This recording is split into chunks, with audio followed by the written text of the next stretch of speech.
Yo guys, what's up? Okay, so we got the Apple event today. It happened. We have 3 new products to talk about. A new version of the base iPad that now starts at $449. An upgraded version of the iPad Pro with a speedy M2 chip inside. And most surprisingly, a new version of the Apple TV 4K that now has an A15 chip. So we have a lot to talk about. This is a huge surprise, essentially a second Apple event. So if you're excited, drop a like. Hit subscribe so you're always staying up to date. All right, let's start off with the new colorful iPad because it does look very nice. Apple has completely revamped the design here to be just like the other iPads with the squared off edges but the all-screen design that does not have a home button anymore. Instead, Touch ID has been relocated into the power button as it has also been done on the iPad mini or the iPad Air. And you would think with this new design that it would support the Apple Pencil 2 finally. It doesn't, which makes actually 0 sense. That's right, you can only use the Apple Pencil 1 with this new iPad, and you have to buy an adapter as well if you want to plug it into the new USB-C port on the bottom, because there is finally USB-C now on every iPad. But not supporting the Apple Pencil 2, man, it's just an L. That's the weirdest part of this iPad. Because there are some really cool things here, like the camera is finally landscape by default. So now when you're on FaceTime calls and using the device horizontally, the camera is centered just like on a laptop, which considering this is the primary use for iPads now, which is this way instead of vertical and portrait, this makes a lot of sense. And this is a huge W. This is amazing. And the new camera sits above a larger 10.9-inch liquid retina display. The final notable addition here is Wi-Fi 6 and also support for 5G on cellular models. So to wrap up, how much does it cost? $449. Whoa, that's a bit of a price hike. This base iPad used to start at $329, and Apple has kept that model around if you want it. And I'm not saying that to say that this won't be worth it. I actually think that the value here is actually pretty good still from what we can see. Just, looking at the press release, I'll wait till I get it in to determine that. I just feel like I have really mixed emotions about this because I love that the camera is centered. I love the new design. I love the new colors. I love the new accessory, but no Apple Pencil 2 support and a $449 price.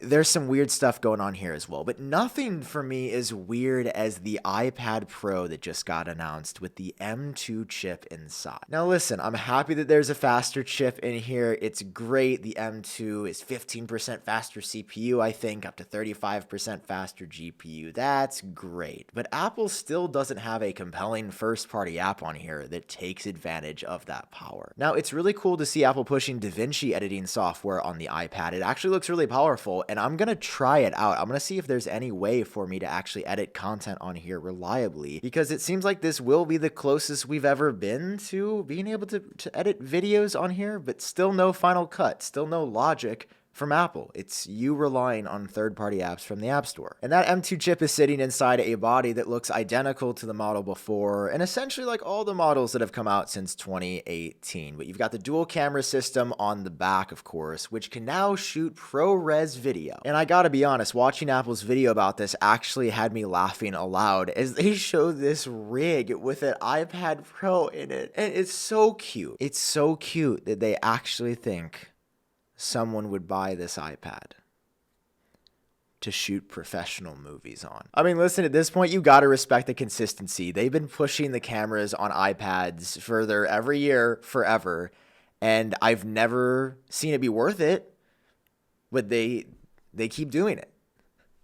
Sick. But I'll be honest here, what I'm really boggled by is the front camera on here. Why is it still in the portrait orientation? That's right, Apple put a landscape camera default on the base iPad, but on the more professional iPad Pro that is more consistently used in landscape, the camera is still in the portrait orientation. I have not been this speechless as a part of Apple product announcements in a while. Again, this is an L.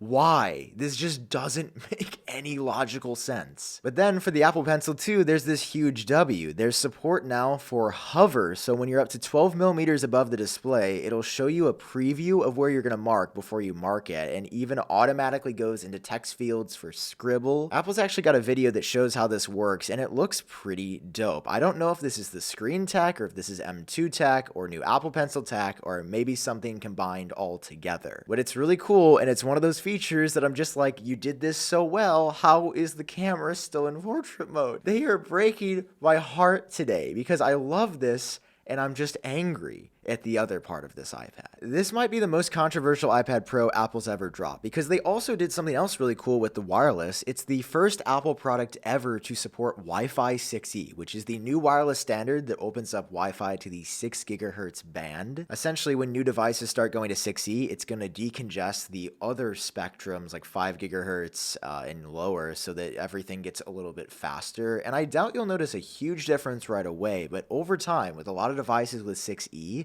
your Wi-Fi could actually be noticeably better. See, this is the definition of something I think pros care about, something people like me are passionate about, and it makes perfect sense to put on the iPad Pro first before anything else. It's nice that Apple left the prices the same though on here, so the 11-inch model still starts at $799, and the 12.9-inch mini LED model does come in at $1099. That's the iPad Pro. Now, the last thing Apple announced today was the all-new Apple TV. First of all, inside is a much faster A15 chip. I believe we had the A12 something inside of here before, so this is actually going to be 3 generations improved from what we had, and it's actually going to be a pretty noticeable difference, I'd say. And it sounds like the new A15 chip is actually why HDR10 Plus is now supported. So if you're into HDR content, this supports the newest stuff that's coming out. Next up, on the surface, the remote looks the same, but there is USB-C on the bottom now. Are you guys seeing a trend? Apple is finally progressing towards throwing USB-C on everything. No longer is Lightning on the remote. It's USB-C to charge the remote. I know most people would laugh for getting this excited, but I think this is very notable that both the base iPad and this remote now have USB-C. And what's cool about this new Apple TV is that there's actually a lower starting price. If you opt for a new model that's been released that is Wi-Fi only, you get 64 gigabytes of storage for $130, and then you can upgrade to $150 for Wi-Fi plus Ethernet for 128 gigabytes of storage, which is cool because the Apple TV has traditionally been really expensive, and Apple TV 4K now starting at $130, that's a much better value than we had before. That's actually really, really cool, and most people don't want Ethernet, but the people that do, they can still get it and get more storage. 128 gigs, by the way. It's a lot of storage for an Apple TV. Looks like the new Apple TV will be available November 4th, so a couple weeks from now, but the other stuff, the iPad Pro and the base iPad, are coming out on October 26th. So you can order them now. You can order everything now, actually. Some stuff is available in store, and yeah, quite the bag of emotions today. I love so much of the stuff here. I love parts of the new iPad. I love parts of the iPad Pro. Really, the Apple TV, I feel like they pretty much nailed across the board. That's actually probably the most rational update. But there's some stuff with the iPad Pro and the iPad that just, I'll talk about it on the podcast. I've got some thoughts I want to share about this a little bit later on. Okay, thank you guys for watching. These are your updates. Hope you're doing well. I'll see you in the next one. Bye-bye.